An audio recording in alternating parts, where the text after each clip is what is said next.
You on? Yo. Yo. Yo. Can y'all hear me? Yeah. Hey. So, you know what I'm saying? It's a Sports Freaks, so we had to do this, you know what I mean? It is April. Today is the what? The 19th? 420 for real. 20 now. So I know y'all about to get y'all rolling up on, but what we had tonight, was something special that we all was waiting on. That was that Last Dance documentary. The Chicago Bulls last season, 1997, 1998. So tonight we're just going to do a quick, reaction of how we felt, what we saw, and just our thoughts, just pertaining to the episode. So, let's talk about that last Bulls season. If we want to introduce ourselves one more time, this is Mique on the mix right here. We got in the building. Mixed by KM, you already know. My guy. Mixed by Tweeze, you already know what it is. Tweeze, my guy. Finish that Uncrustable real quick. My guy. The young Uncrustable. All baby food. Nah, the documentary was like that, man.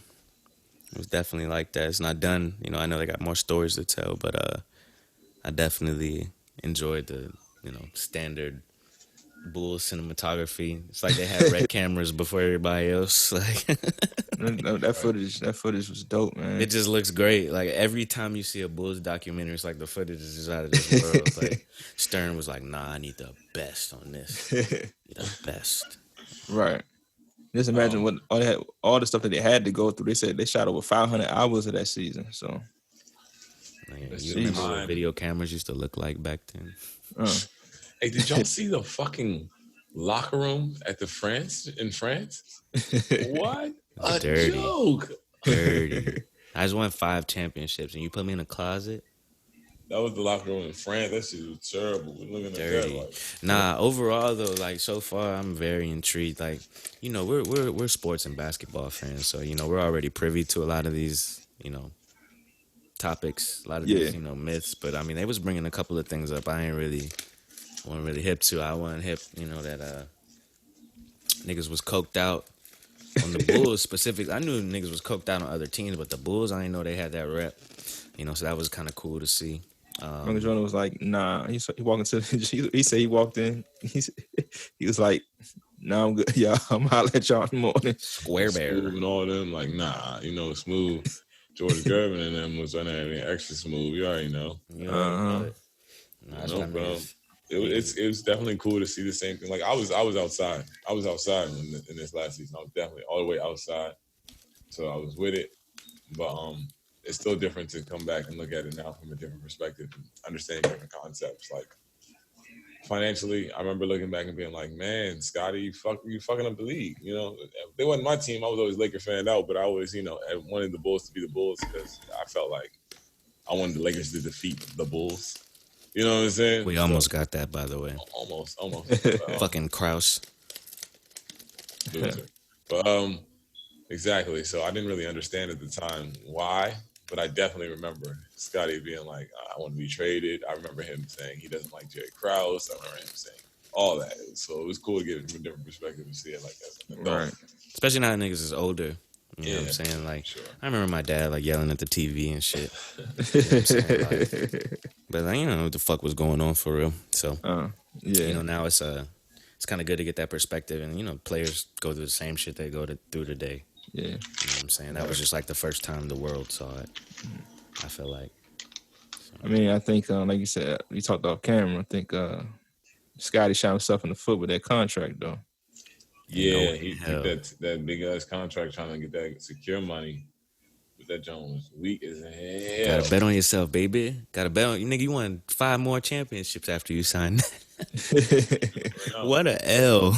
But honestly, one of the things that I did notice is that I'm sure one of the things I was excited about, period, and happy about is that the documentary was TV MA, and then I couldn't really realize why they weren't going to go MA until Oaks smacked Scottie Pippen, and then I realized that's why this is for mature audiences only.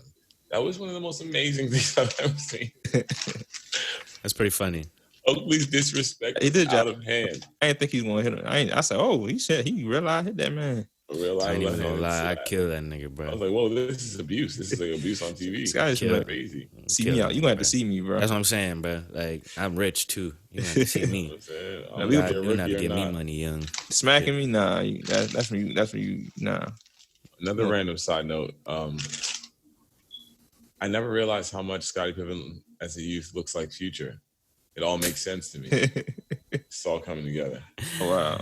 Yo, you think it's deeper than that? I think. I'm talking Don't about go there. All right, yeah, let me let it go. No. I gotta hear it. I think his wife, is in tune with that kind of look and that kind of stature. And or maybe she knows something we don't know. Is that what you're getting at? She may know something we do not know. Hmm? I mean, Pippen from Arkansas now. Trying to tell you, my man be in the South. But nah, we gonna. Wouldn't that be funny if Future's whole diabolical life was just to like get back at his dad, his famous dad that was an athlete? Damn, Nevadius. Crush your wife. I'm a fuck your young wife. That's closer to my age anyway. Oh nah. Yeah, like I'm gonna have more money than you because I think at this point it's safe to say Future has more money than Scottie Pippen. So. And Scott, well, we don't know. We don't know how. Well, it took him so long to get his shoes. I can look at all the contracts and kind of put two and two together. Can he get some marketing? He get some marketing money, and he's still on TV now. So. And you got to remember, this nigga Future is publishing God. You just don't win Songwriter of the Year for being mine 3 times for nothing. So, if you wrote "Looking For" one of them, you get one of those. That's 2 years. Saying, that's 2 years. No, he won last year. No, like recently. 2 years. That was 2 years if you wrote "Looking For." Come on, man. Nah, that's funny as shit. That's a good theory. I like that. But I think even Michael Jordan's telling his story a little bit. Like how he basically became the basketball player he became, and the mentality that he brought to the Chicago Bulls. Like he literally changed that whole franchise. Yeah. Like he said, was it game 3? Was it third game against Milwaukee Bucks? Crazy. I had never seen that footage. That was incredible to me. You could literally see him just the GOAT permeating out of him. like no, we're gonna win this game, my nigga. The other thing I would like to say is I love the idea of giving us the background to that jump shot, to the shot. Like we've read about it, heard about it our whole lives, and even looked at it a bunch of times. But I think this is probably like the best. This episode, first one, is probably the best background I've ever got to the feeling of how it was when he hit that shot. Like in terms of, like the anticipation of him shooting the shot. Yeah, people not expecting him to shoot the jumper. The flare screen they ran. Yeah, the whole skip pass. Yeah. The reversing of the ball, which is like an old terminology, something that we reverse the ball, but it's not something that like it's like screamed at. Like I don't know, when you guys are growing up like playing basketball, it's like reverse, skip, swing reverse, it, skip, reverse. It's like okay, but so it's like it took me back all the way. It was cool to see that. Yeah. Facts. And then explain for those youngsters that are like, well, if MJ is just as good as LeBron, why didn't he just go straight to the NBA? Well, now you can see. Why didn't he start? Well, now you can see. So now it was like a different functionality. It didn't matter how good he wasn't going to start, but he still made the game-winning shot in the championship. Yeah. Which is such bullshit. Which is a huge indictment on. I don't want to talk. We're not talking about LeBron. Let's take LeBron out of this conversation. No, I was talking about Dean Smith. No, it's an indictment on Dean Smith. We're talking about how that Dean Smith is. We're just saying the climate is different. All those old coaches. It's ridiculous. Just ruining basketball. How do you not start Michael Jordan? I don't get it. They're just doing old shit. It's like how the labels were behind. You know what I'm saying? It's like you gotta earn. Hey man, you gotta put that work in. You gotta earn your spot. B. I just dunked over your center in summer league. I just dunked over your 25 and 10 guy. That whole working up thing is for people who are close in contention. You know what I'm saying? When you have a clear cut, it's a clear cut. And if you're not doing that clear cut thing, then you're doing that Dean Smith old stuff, the stuff that doesn't work, the stuff that makes you lose. Swing. No dribble. 4 corners. Our coach used to call it Carolina Blue. you do a whole drill. You don't dribble the ball one time, bro. He used to make us stand in four corners, and then like one game, bro, I was like, bro, I'm not doing this, bro. Like we're winning, bro. Like he can't guard me. We're not doing this, bro. Like, I'm going to the hole. Like carry him, move. Nah, yeah, he got me out of there quick. Niggas lost though. My point was proven. I never saw that John Paxson. That was crazy. Like bro, I never saw those last seconds of that game. I knew that he had the minutes restriction, but to know that it was crazy. Yeah, like down to the 15 seconds you gotta go. Yeah. You guys else like happy about hearing MJ curse so frequently? No, I felt like it was always like that. He's always been like that, but it was just cool for me to watch ESPN. We need that real. Let's all accept it together. That's what I said. I was happy about it. It's like this. I told you as soon as I seen that man, I was like, I know this is that.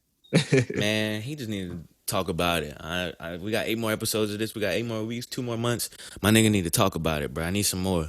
I need some more. It's gonna get deeper. I think this is very intro like. I think yeah. I feel as though we're gonna get more because especially since he was like hinting at like people are not gonna like him as much after this documentary. I don't think this he knows this is what everybody already knows. So it can't be that. It's got to be something stronger. But no, it's gonna be. We need that real them inside the locker conversations. Even if I don't know if Scotty and Mike they had the little back and forth. I said we don't know until we see it. But even with like I said, Dennis Rodman, all the other personalities on that team, I just think hopefully this really, really shows their real relationship in the locker room and on the court, and off the court too. I think the media, it could be right or wrong, I don't know, but like with Michael Jordan, sometimes they portray him as like inhuman or like a person that lacks emotion, or he's too emotional about competition and stuff like that. I agree. Yeah, I think they try to make him as the over competitor. I think that's like kind of what I think that's true. It drives his career though. That's true though. I'm not saying I'm just saying that's what they're painting though. It's like he is the over competitor. They're driving it that way. Yeah. Weirdly enough, this whole documentary series so far, it's starting to give me like the vibes of like, this is weird, but almost like New Edition. It's like they're giving us the background story for each character, and we know who's Ronnie. We know that. It's clear. Uh-huh. You know what I'm saying? And then we have the other people and they're setting up. They're basically going through the stories. And it kind of gave me that vibe when I got like afterwards, Scott Van Pelt's like, yeah, we're getting ready to show the previews for the Dennis Rodman Phil episode. It's like, oh, you mean Bell Biv DeVoe? Got you. We're about to do this. Okay. You get what I'm saying? So I'm feeling this. It's really giving me all those same vibes, except for like when I was watching New Edition, I knew stuff, I read stuff, and it was just like this, unveiling the feeling behind all this. Get you. Yeah. I get what you mean. Totally get what you mean. For me, like I said, it's wild seeing like the quality of the footage. Why is it so good? They did not have these type of cameras then. Like, and it's always like I never get my uncle had like old Bulls VHSs and shit, and like, right, this is epic as shit. Like, bro, who is filming this, bro? Like what company is behind this? Like, nah, cause some of them angles, like if you really pay attention, some of the angles be like crazy slick. Like you be like, bruh, like on the live. I'm like, what? Like, why can we get that back in the day? So had HD the whole time. That's what it looked like, bro. It's so like only MJ can get the HD. MJ, Wayne Gretzky. Hey, I have a problem with Michael Wilbon comparing Michael Jordan to Muhammad Ali. I have a problem with that. I'm just gonna say that. See, I would have a problem if he compares them. I don't think he compared them in terms of impact. And it's funny you say that. Oh my God, can't make this up. It's replaying right in front of me again. But it's more about. I think he's just saying that the magnitude of impact of just an athlete. They're the biggest athletes. He's saying it goes to Muhammad Ali, and then I have a problem with that. Because he's missing one poignant person in there. His name is Kareem Abdul-Jabbar. See, but the reason he's saying that, though, is because Kareem Abdul-Jabbar wasn't receptive. So he's talking about the world. Well, I might be inferring that. He's talking about the world. The world didn't like Kareem Abdul-Jabbar. Oh, I know. But he didn't say that. And that's the problem. You're the journalist. You're supposed to be documenting. They got you there as an expert. And you didn't say the one thing, you know what I'm saying, that could have put it all together for us. You know what I'm saying? That's my problem with Wilbon right there. We need to talk to. I wish we could talk to Wilbon because I'd hope that he spoke more on this kind of thing, because I always feel like that when we get these documentary clips. One thing about it is it's always guided towards whoever is in control of the documentary. Like even when we watch it, always thinking about music, but I understand what you're saying. They really, it's like, play the clip. Let me hear where he came from and where you came from. What did you ask him to say that? What did you say to motivate him to say that? Where's the footage of the urine? What else did he say? But I get you. We do have to count on people like Michael Born to emphasize those points and get those things off. That, especially as a black journalist from Chicago at the time. And from memory. It's like he has to say, like, Kareem, you have to say that. You have to. Like, you know what I'm saying? Kareem and Muhammad and Michael is that Michael and Muhammad actually spoke to the press. Kareem was like avoiding them. He got to them. Like, look, I'm not fucking with these white people. Is he white? The guy who's coming out white? I'm good on that. But so remember, it was also it's also about on the court too, though, Tweeze. Don't forget, this man was the most dominant person on the court for 15 years. Sure. You feel me? So, in spite of not talking to the media, he was still that. And, you know what I'm saying? He was still in movies. He was still just as fucking big. You know what I'm saying? It's really negligent by Wilbon right there to go from Muhammad Ali to Michael Jordan. To me, that's just negligent. That's negligent. You're even missing Magic fucking Johnson. Honestly, like, are you kidding me? Like, I disagree only in the sense I think he's talking about.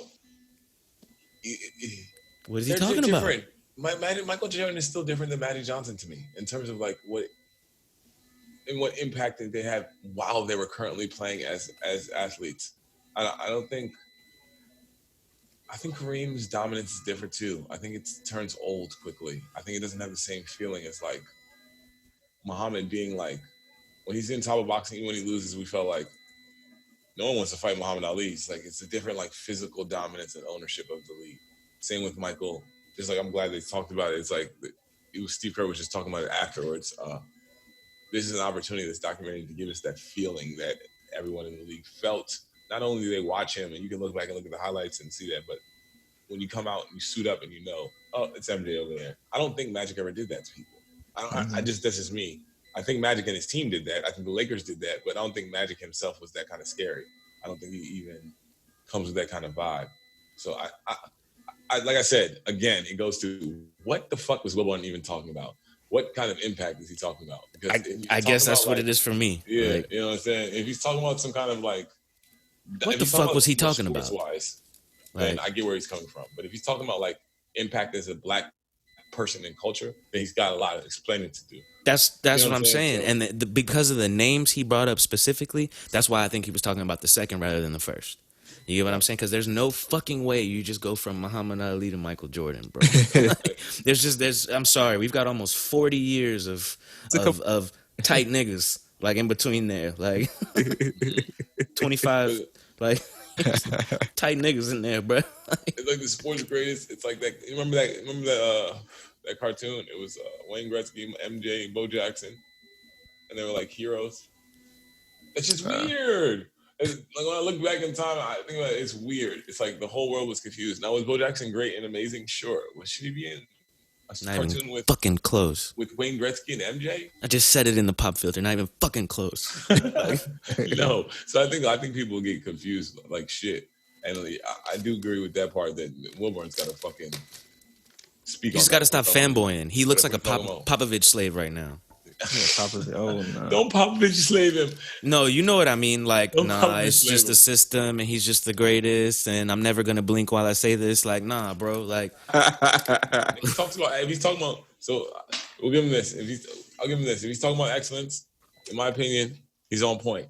If he's talking about black excellence and greatness, then he's then he fucked up.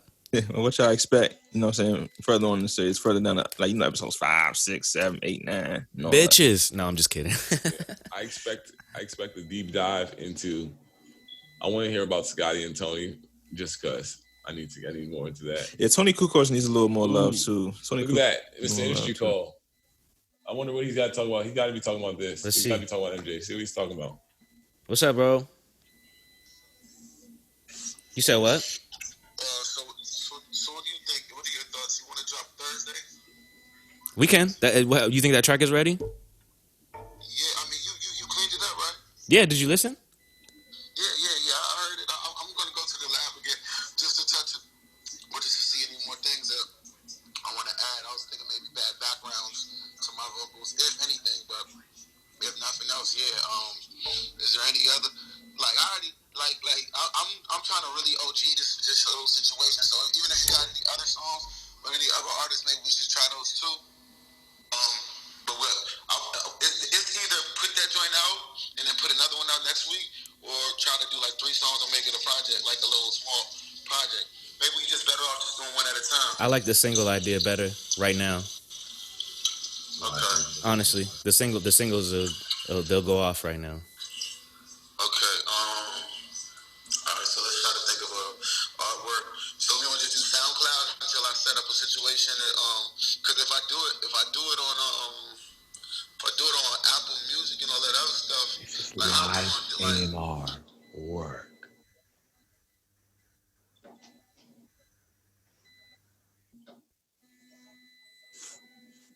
All right, Ben, you got some industry before we out. What feedback? Terrible feedback. Y'all hear me still? Yeah. Oh, no. Yeah, that's crazy. Are you good? Yeah. Cam got to industry for us. He had to mute us. It's all good. So look. That's what it is, though. When the bags come in, you know. When the bands come in live on stream. Yeah. My man had nothing to say about MJ. Crazy blasphemy. It's like they're musically passionate right there. That's proof. But another thing too, I gotta give Michael Jordan and Scottie Pippen too. Mm-hmm. They brought some good on court swag to the NBA too. Man, you know what is funny is when I was watching, me and B was watching, and I was just saying, like, bro, how can MJ be so terrible at dressing off the court and so influential on the court? Like the shoes, the leg sleeves. Scottie too. Scottie had the little swag with him too, though. Yeah, Scottie looked bad off the court too, though. I was about to try to see him, but do you see that first suit that he's wearing when he's not playing? It's like, what are you doing, big homie? Taylor, that thing was what was that? A size 50? Oh my God! And then look, MJ right now is getting suited. He's getting his suit put on. It looks like the suit from Roger Rabbit. Yeah, has 3 or 4 cartoons in it. I'm drinking too. All right, let's see what KM say. But who top? Well, I'll wait till you come back. Well, I'm trying to keep it on a documentary though. I mean, because we talking about like Jerry Krause. You know what I'm saying? Mm-hmm. And how he I just wonder what really motivated him to really like dismantle that whole squad like that. See, that's a great question, and I was thinking about how sometimes we watch sports and we get polarized and like forget like these niggas are people, and like how long am I gonna be the boss of something, manage something, and feel like I'm not saying I agree, feel like I'm putting together all these moves that is just really making everything happen, and people are gonna be calling me crumbs. You know what I'm saying? Like, how much am I gonna take that? How much am I gonna take him getting joked on by some dude talking about some diet pills by the best player on the team? I think he just wanted love, man. He was always in there, always an outcast, and he never got the love from them. So he's like, you know what? I can't wait to get these guys out there and get some new guys that actually love me. I think it's confusing to me because I'm like, you put together the best team for real. But like I said, I guess even with that when Jerry Reinsdorf was talking about that Scottie Pippen contract, he kept telling him, don't sign it. He said, if you sign it, you stuck, bro. I'm telling you, because if you sign it, we're not going back to that. So, but I don't think that's what pissed Scottie off. I think it's clear what pissed Scottie off is little Jerry Krause being on TV talking about we would trade Scottie. We'll do whatever it takes to make our team better. I think it's insulting to him. Yeah, especially Scottie Pippen was pretty much in my opinion, the best small forward of the 90s. Right, so you're insinuating there's a replacement for him, and I think that's insulting. Yeah, they talk about it on the jump. They was like it was almost a trade for Scottie and Sean Kemp, and it was. But I was like, that's not it. Yeah, you can't. You at that time you can't trade Scottie Pippen, bro. You can't trade Scottie Pippen, man. It don't make any sense. I feel like he's probably, although he gets his respect and everything, but I still feel like he gets so much I don't want to say the word disrespect. It's neglect. Yeah, it's kind of like people trying to count him out, but they forget he's one of the 50 greatest players of all time. Mm-hmm.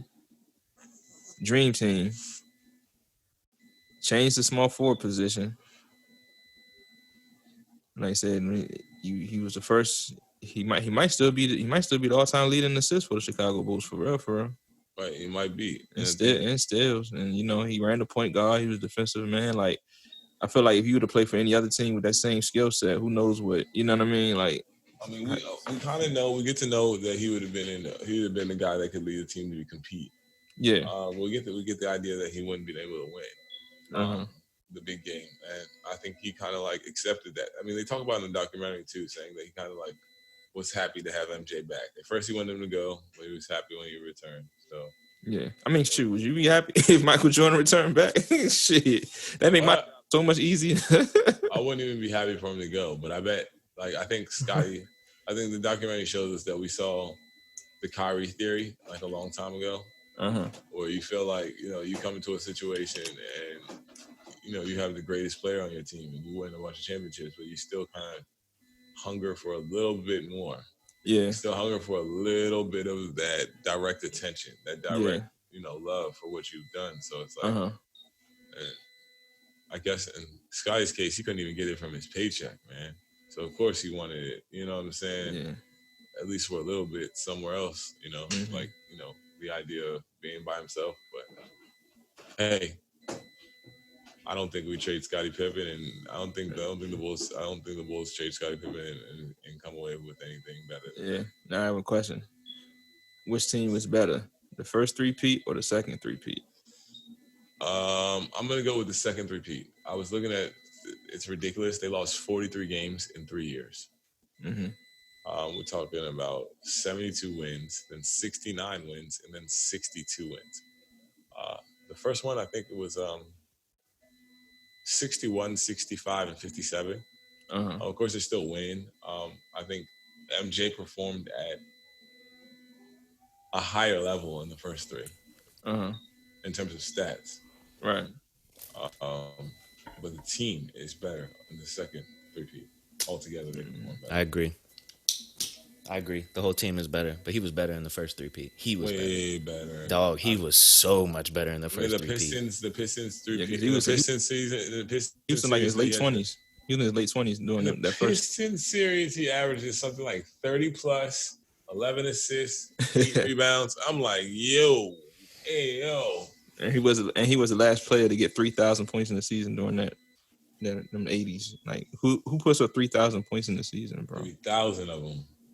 Buckets. And the thing about that was impressive that they also said it's like these things or you hear of these things, but just to hear them out loud in a registered documentary, it's crazy. Like, he never missed a game in high school or in college. That is crazy in itself. That is just never missed. Michael Jordan was wild, bro. He was wild, son. He was just wild. He's just wild. Like some dudes, he'd be like, "Yo, he was just wild." Like he got it. She say your uncles different. You know what I mean? You talk to your uncles or your pops about him, they'd be like, "Oh nah, back in the '80s, They be taking all the stories, and then you be thinking they over exaggerate, and then when you really go watch some. He doing that shit. Yeah, you be like, oh no, he did realize come from the baseline and put that joint on. I feel like there's gonna be a couple of niggas like that. I love the mid range. They was showing the mid range showcase they showed for us. To let you just know, it was there. It was there. Look, when you're watching this, like anybody who watching this and saying that MJ didn't shoot threes, anyone who thinks that he couldn't come up in this era and shoot threes is just an idiot. No, he was a shooter. Watching him shoot the basketball It's. I think it's a common misconception that he's not a shooter. That he was just a flyer. A shooter. Yeah. It's 2K's fault. Honestly, 2K has him as just like a flyer. Man, I didn't 2K, man. That's it's 2K's fault. No, it's NBA Live and 2K's fault. When they put Jordan in the game, they judge you by your 2K rating. 2K ratings in and where's the 2K? I get frustrated because I watch people play on 2K. They have Magic Johnson, and we're watching a simulation, and we hear Magic Johnson shooting threes. And every time that Magic Johnson makes a three, I get upset, and then there'll be some young man in the room be like, "Magic can shoot a three," and I'll be like, "Yo, did you watch basketball? You watch your mouth, goddamn mouth. You watch your mouth. You won't even do that in real life. Stop." He would not shoot in real life. He wouldn't even shoot it. Never. He would it was like when we're looking at his 3-point makes totals for season. Like 80, over the was first 80 10 in a years. season, right? He wishes he made 83s. That was his max, maybe. Yeah. I'm talking about 10, 7, 10, 7, 11, 7, and then 10, it jumped 10. After 88. I remember. Yeah. Like, it was like 59, and then like 91. He shot like 80s. He made 80. Yeah, he made 80 and 91. And I was like, yo. He started shooting threes until like the mid 90s for real. They ain't really right. Even that was. I think that's when it really became a part of. You kind of got to have some type of 3-pointer in your game. Right, and they have no right. So they have no right on 2K to give him a 3-pointer because he just didn't have it. Ever. That's like Ben Simmons shooting a 3. He was really a lot like Ben Simmons in terms of that.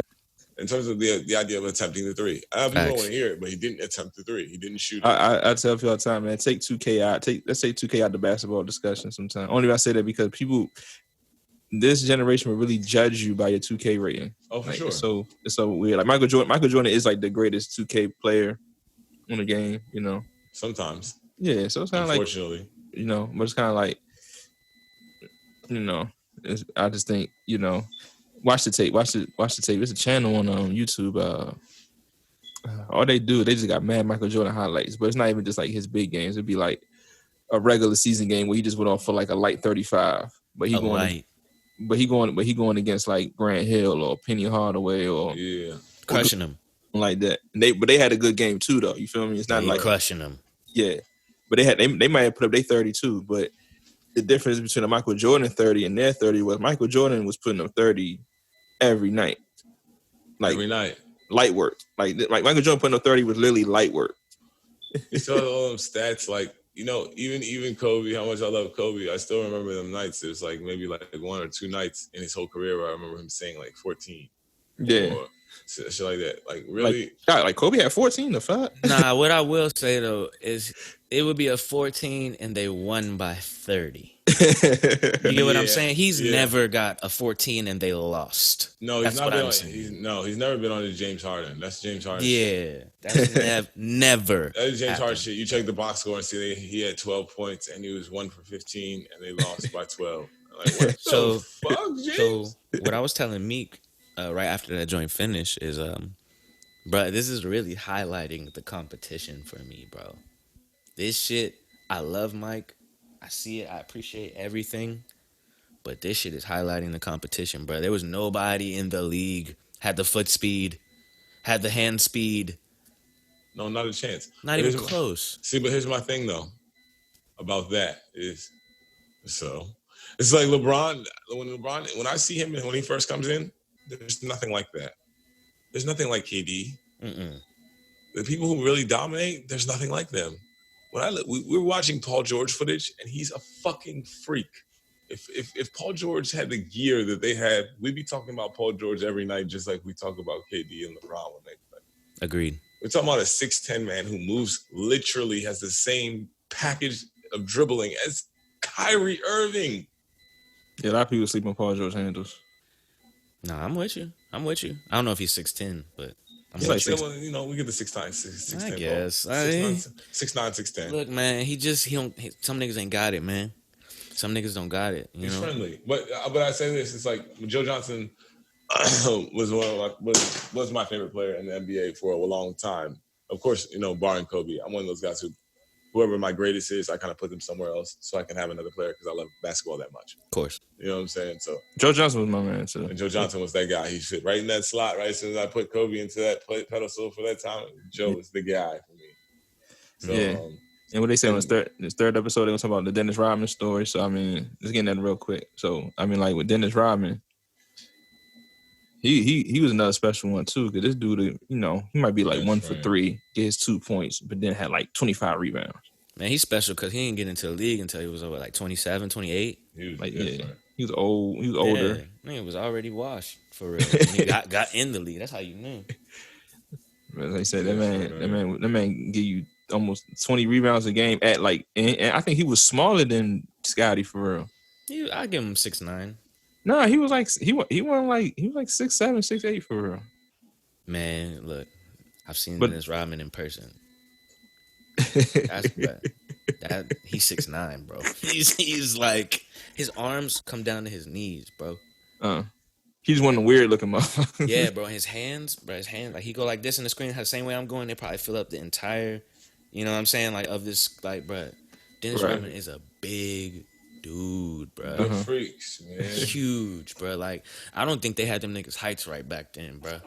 Because when you see these niggas, bro, like one of my best friends is 6'9".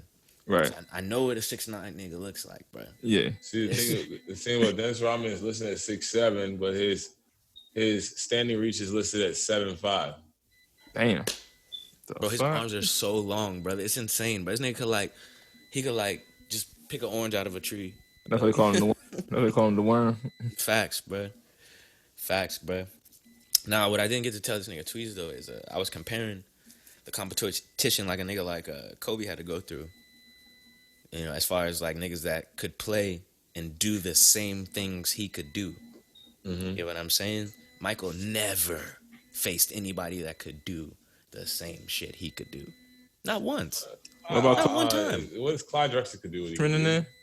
No, he couldn't, bro. Yeah, he fucking was just couldn't, bro. MJ was just Clyde Drexler plus, just like how Kobe looks when he's going against everybody else, any other two guard in his era. I feel like the two guards got better. I feel like the league. I think I agree with you. The league gets better. I think everybody got better. Like the players are more focused on basketball. Everybody, the whole league has taken a step forward. But I think that's because of Michael Jordan. I think he raised the standard. You know what I mean? I agree with that.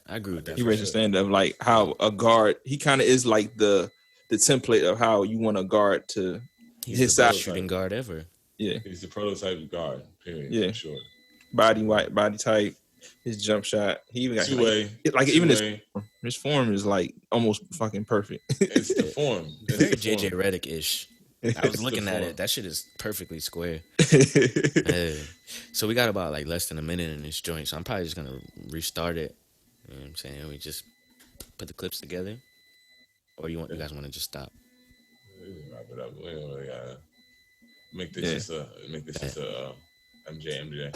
Bet. All right. All right, y'all. We signing out. We're about to wrap up. The Zoom about to shut us out. So once again, this is Sports Freaks. We talking about the Last Dance. With a Q. We will be back for episodes 3 and 4 next Sunday. So be ready for that. Yes, and we dropping a new episode this week. Yes. So please be ready. Rock with us. Subscribe, follow, rock with us. Hit the bell and all that. I got stuff my sound effects game. Work on that. I better get the Serato right, man. I bet. No, I'm telling them hit the bell, yeah. All right, y'all. All right.